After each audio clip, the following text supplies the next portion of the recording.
What is the most statistically improbable thing that has ever happened to you? In the middle of making an omelette, I answered the door while holding a whole egg. It turned out to be my new neighbor asking if she could borrow an egg. The look of confusion on her face when I produced one on the spot was only matched by my own. She took it and left without saying a word. It was super weird. You should have reached behind her ear and pulled out the egg magician style. That is one hell of a missed opportunity. Next time a new neighbor moves in near me, I'm going to carry about my person an egg, a cup of sugar and a jug of milk. Just in case. The work I used to do required me to carry a lot of keys.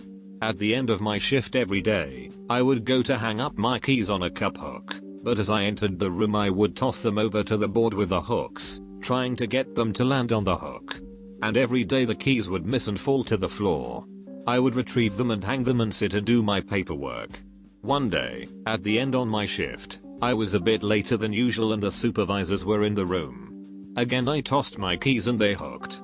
All of the supervisors were stunned, but my direct supervisor said, "I bet you couldn't ever do that again." I grabbed the keys off the hook, walked over to the door and tossed them again.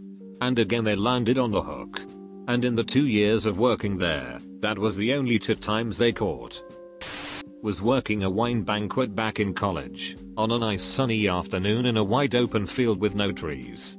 Pretty much everyone was gone and we were wrapping up after a long day. I yawned, and the only bird for miles shit right in my mouth as he flew by, the ducker. That and the brain aneurysm that I had about a 1 out of 25,000 chance of surviving, but I'm still here, looking for that goddamned bird. I've been saving a bottle of X-Lax just for him. Kaka mother ducker. A guy with the same name and same birth date as me died. I was doing a job at the law firm where his will was held on the day of the reading. They freaked out and asked me to confirm a bunch of details to make sure I hadn't died. A bunch of details. So, you dead? Nope. Yeah, sure? Yep. My brother and I were playing Excitebike 64 in our younger days. There's a game mode where you climb a super steep cliff. The first time one of us ever reached the top we both unanimously whispered, "Mufasa." It scared the shit out of both of us, and I cried out of fear for probably 10 minutes. I think the word you're looking for is simultaneously. I found a random orange on the street while walking to school. I picked it up and tossed it down a driveway, and it landed right up against a car's back tire. When I was walking home, the car backed out of the driveway and as it drove over the orange it sprayed all over me. I ran up the rear end of a taxi twice on the same night. The first time I was going clubbing with mates, he'd locked his brakes and I drove straight up the backside. We exchanged details etc. After the club we were driving back. I thought the cabin front looked familiar. He locked his brakes again. I smashed him again. He gets out and turns white. Why? Edit. This was 20 years ago. Hey wow. This reminded me of when I used to drive taxis. It was a Saturday night, and I had got a job to pick up a fare at, and I'll never forget it, from XX Serpentine Avenue Baldwin to go into town. It's around 8 PM when I pick this couple up, and take them to a restaurant in the CBD, and go off on my merry way taxiing around town. About 4 hours later, around 12:30 AM, I've had another 20 plus jobs and driven randomly for about 250 kilometers all over town. And I'm now back in the CBD. I lock my doors and roll down the passenger window a few inches, so I can ask folks where they're going. Cause I don't want big fares taking me far away, and have to return empty, or have folks fighting over who got the taxi, and as I'm stopped at an intersection, this woman runs up and asks to go to the other end of town to a nightclub. I say, sure, and let her in. And then I realize she's with a guy, and it's the same couple from Serpentine Avenue. Hey trippy. Funny cool, we have a laugh at the coincidence, and I take them to go clubbing and I taxi off. At about 4 AM, I've done another 20 plus jobs and another 200 to 300 kilometers all around town, and I find myself in a line of taxis double parked outside a few nightclubs. I'm about 6th in line. People come out of the clubs, and soon I'm first. When the back door opens and a couple jump in the back of my cab and say, XX Serpentine Avenue. Well call me Rosie and duck me dead. We were completely blown away. Once is a fair, twice is a coincidence, 3 times is just some duck in trippy, weird ass mother duck in woo. Taxiland was pretty trippy in general. For me, I had some amazing times. Girls, drugs, drunk bikies et al. I've had a lot of crazy shit happen to me in my life, but this was about as statistically improbable as it gets, at least for me. Whilst on honeymoon I bumped into my best friend from high school. In Venice, Italy. I hadn't seen him for 14 years. He lives in Australia. I live in England. Twist, you married each other and were on your honeymoon together.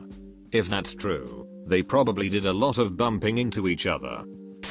I threw an orange at this bully's bike as he rode away, and it bounced once, so perfectly, that it dislodged his chain and the bike abruptly stopped, and he was thrown off. He stood up a bloody, crying mess, but oh boy, I was a hero. Edit. To everyone saying I was the bully, there was some backstory to this. I was over at my friend's house when this kid, Paul, comes over as well. Now Paul is a bully.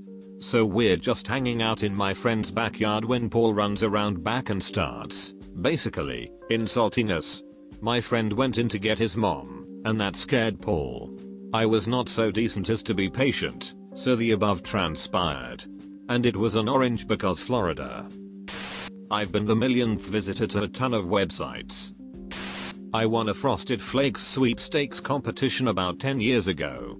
I was a kid and my mom filled out the form that was on the back of the box and sent it in, and I ended up winning an all expenses paid trip to California, a PlayStation 2, and a shitload of money amongst other things. I always had thought sweepstakes were a scam, and companies never followed through, but it turns out there actually are winners. Nice try, Mr. Kellogg. Next you're going to tell us cornflakes cure masturbation. They can if you forcefully shove them into your urethra. Pretty hard to masturbate with sugar frosted crumbs in your donk. I was sitting on the couch with my 2-year-old son, eating frosted flakes out of the box. He was naked, as toddlers tend to be. I look over and he's rubbing the frosted flakes on his penis, then eating them. I yell, "What are you doing?" And his response to the look of horror on my face was to grab all of the pieces around him and furiously rub them on his penis and eat them before I could take them away. I never thought that story would be useful outside of using it to embarrass him during my speech at his wedding. I was teaching ESL in Korea, and we went out one night to a local bar that had a monthly open mic night, where a lot of us foreigners would gather. I got chatting with a random white guy at the bar and asked where he was from. He said Ottawa. I was like, no way, I used to live in Ottawa. Whereabouts in Ottawa did you live? He answered, Sandy Hill. I once again said, no way. Haha, I had a car stolen that was found there. His face goes slack. Was it an 88 to 91 Honda Civic? Yes. Yeah, I think that was me. Let me get your drinks for the night. TLDR, while traveling in Korea, I met the guy who had stolen my car 4 years earlier in Ottawa. I stood on a venomous snake by accident, but escaped unhurt because I stood on its head. Once when I was surfing I stepped on a stingray's head, and very narrowly jumped before he whipped his stinger forward to hit me. I felt like Spider-Man the whole day. When I was at university, I would quite often get a taxi ride after a night out, from a nice old man nicknamed Grandpa. He had Grandpa on his taxi license, and had business cards with Grandpa on them, etc. He would always give you cheap rides and come whenever you called. Anyway, 4 years or so passed without me getting a ride from him. I had heard rumors that he had died, which was quite saddening. About a month or so ago a couple mates and I were waiting to get picked up by a taxi, when I decided to tell them about the story of Grandpa. So eventually I finished my story and our taxi arrived, with none other than Grandpa at the wheel. I got pulled over by the police, because my car and the car in front of me had the same license plate. Edit. Wow, this blew up. Sorry I'm late. I was sitting at lights behind a wee black Vauxhall, with a police car behind me. Next thing I know, the police are asking us both to pull over. We both had the same license plate. Turns out that both cars were registered at the same dealership on the same day. A clerical error had led to both getting the same plate.